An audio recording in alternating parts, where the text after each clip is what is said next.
On average, Americans consume 110 grams of added sugar per day, which is way more than the 20 grams max that the USDA recommends. Joining us now is Pilar Guzman of Martha Stewart Living Magazine to discuss what we can do to avoid that overconsumption of sugar. Hi, Pilar. Great to see you. Happy New Year. Happy New Year to you. New Year. A lot of people are looking at their diets and thinking, you know what? All of this excess sugar has got to go. It's just not good for us. It's not. And you've got some great ideas on how we can still have a delicious diet and get some of that excess sugar out of the way. You brought some beautiful things with you. Let's start with this little bowl here. These are hemp seeds, okay. yes, and they're protein rich, a lot of omega-3s and omega-6 fatty acids, and you can add them to soup. They have a crunch, they have great flavor. You can add them to cereal. So it's a little way to kind of fake a little bit of sweetness and the texture. It's almost candy-like. Right, a little seasoning goes a long way, exactly. Doesn't it? Those look yummy. I've never tried them. I'll definitely have to give that one a try.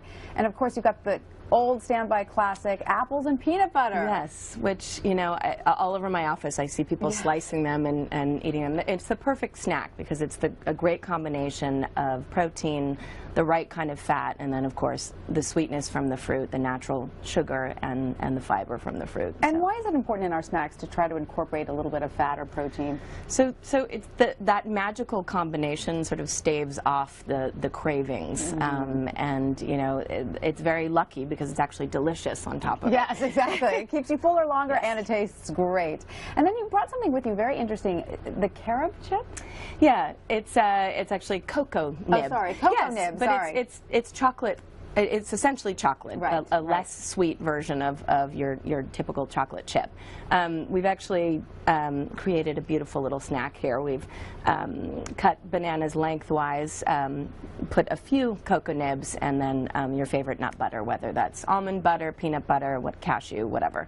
And then you can freeze them and slice them, and it's a perfect little delicious. snack. That brings me back to my childhood. My mom and I used to slice open the bananas, put in the chocolate chips, and stick them in the oven. So great. Love that. Delicious. Delicious, right? So now I know they could use the, you know, those are great. And so, so again, you've got a little bit of protein, a little bit of fat, and then you've got the delicious fruit, which is, you know, there's sugar in the fruit, but far less than we're going to find in a processed food. And it's natural sugar, and it's natural so sugar. that does make all the difference. Exactly, which is, I guess, the point here with these beautiful fruits, the strawberries, and are those cherries? Yes, and they're frozen, so even when they're not at the height of season, you can get them frozen, and they can become a perfect little frozen fruit snack. So many things we can do with them, right? Throw them in smoothies. Exactly. Cereals. Or just eat them plain. Right. Which is nice. I love that, just popping them in our mouths. Exactly. Now, if you find yourself snacking all the time, though, some of us, especially as the weather gets colder, become constant snackers. I know this happens to me.